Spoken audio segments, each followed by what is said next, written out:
This video is the start of my speculations for Season 2 of the anime for Tower of God, and to be honest, it's more of my vision of how the series should be interpreted because, as some of you may know, I'm not the biggest fan of the portrayal that TMS used for Season 1. There are two main examples I'll be using to tie in what I believe would make a really good OP for Tower of God, and that comes from Tokyo Ghoul's Season 2 or Route A opening, Munou, and the visuals from one of my favorite EDs of Fire Force ED1 with Avagadro's work. Links to both of them, of course, will be in the description down below. If you like this sort of stuff, I have a lot of Tower of God related videos every Mondays in place of the usual chapter reviews as SIU is still in hiatus, and I'll be diving into more of my perspective of what Season 2 should comprise of. A spoiler warning for those who are anime onlys for Tower of God, as well as for Tokyo Ghoul as I make hints to events in both series. So, this is your only warning, so stop watching the video if needed. With the introduction out of the way, let's talk about what the OP2 for Tower of God could look like. So the main basis for this opening idea stems from my wishing that the Season 2 for Tower of God will be 1. Go a lot slower, unlike Season 1 that adapted 78 chapters in 13 episodes. This Season 2 will be split into 2 cores consisting of 12 episodes each, so that this season can be aired throughout the entire year, once in the spring and then once in the winter season to give some longevity for the amount of time people discuss the series. And the first 12 episodes will only cover around 36 episodes or 36 chapters from the webtoon Season 2, and this stretches from the beginning of Season 2 in the webtoon to right before the introduction of Emily and the workshop art, where the final lines of the first core will be, "I will show you how to become a god," from Bomb's master. Again, I'll talk about this more in my upcoming video, but this is the basis of the concept covered for this supposed OP2. I've talked about OP1 in my previous video, which you can find in the top right corner, but a summary is that the music is really good from Stray Kids. The visuals are pretty garbage because of how choppy they were presented, with the black screens showing the people responsible for making the series, which again, I don't think it's a wrong idea to give credit where credit is due. I think their presentation of that was terrible. And the motifs that I believe are core for Bomb's character were not present other than the one shot of him drowning in water / Shinso. So what does Munou, I'm gonna mispronounce this opening name. I'm just gonna call it Tokyo Ghoul OP2. I think it's the second opening. Season 2, first opening, whatever.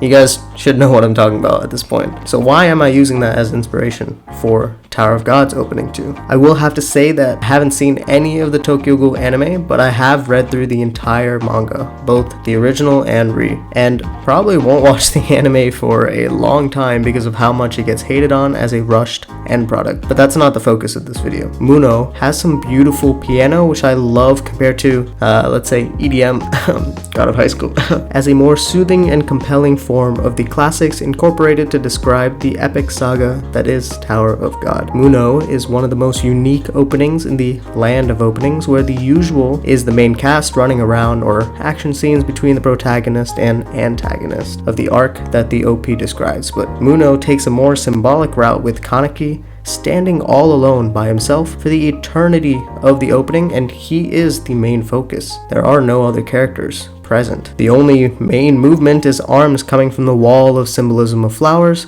that slowly grow into the background, and those arms could be representing Rize, as she is a part of him, his ghoul side as well as his human side, as it's later discussed in Tokyo Ghoul Re. Before all the flowers, there are some red threads of fate, searching and reaching from both ends of the screen, latching onto Kaneki, and that changes the screen red, with the first arm coming up from below, from the depths of hell itself, to pull and influence Kaneki into what he takes on throughout the series, with the ending shot of a tear of blood running down his ghoul eye, and how that is the closing moments of this OP is beautiful and sad and perfectly represents Kaneki Ken.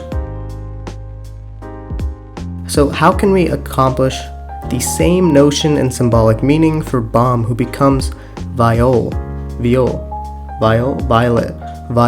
the Slayer candidate for FUG or FUG in the beginning of Season 2?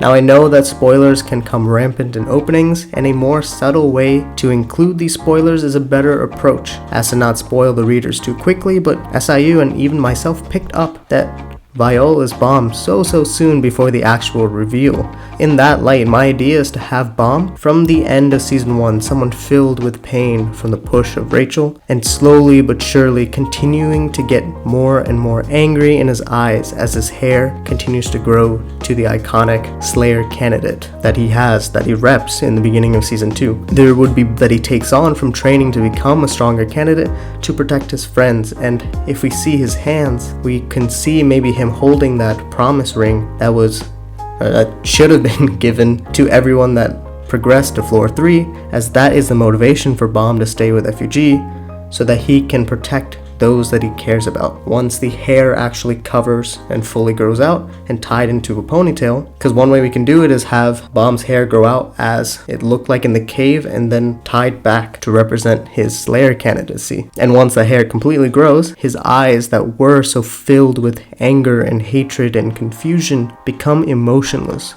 Just a robot for FUG's doing, and that's the end of Bomb's movement and progression in this opening. A piano was nice, but Stray Kids Part 2 works just as well, as they did a great job. For the animations in the background, I want to take a look at Avagadro's work, and you should definitely follow this artist on Twitter. Their work is amazing. This artist was commissioned to do work for music video for Fire Force ED1, I think it's called Veil, I believe, I'm not too sure. The simple squares used to represent buildings works really well with the theme of lighthouses themselves, and the blast of music, which Fire Force ED1 is one of my favorite EDs because of how the music is. That blast of music that comes when the character hits the water fits really well with the idea of Shinso and how it surrounds someone when they're inside the tower. The bubbles, the water dripping, the way it submerges everything could be a really dynamic but impactful background that also interacts with Bomb as he grows into Viol in this opening. The Shinso washing over Bomb's bruises as he receives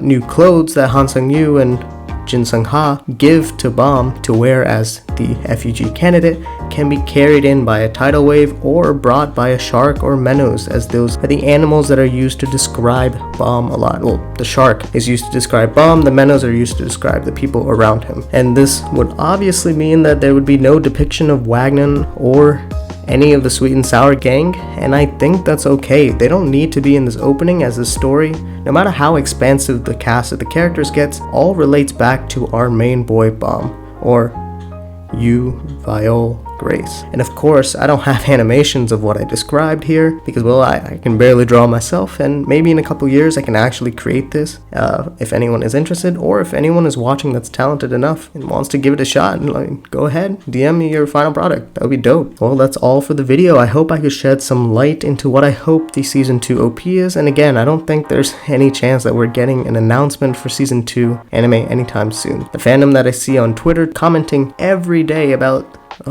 Season 2 announcement is kind of lame. Things don't get announced that quickly. Have some patience. Anyways, if you get a chance, subscribe to get access to these videos every week. My social media can be found by searching Inspirational on YouTube, Twitter, and Twitch. I'm currently doing a reread for Season 2 of the webtoon on Twitch, so drop a follow, it's free. Shout out to my designer. You can find his work on Instagram at JadenV_photography. See you all next time.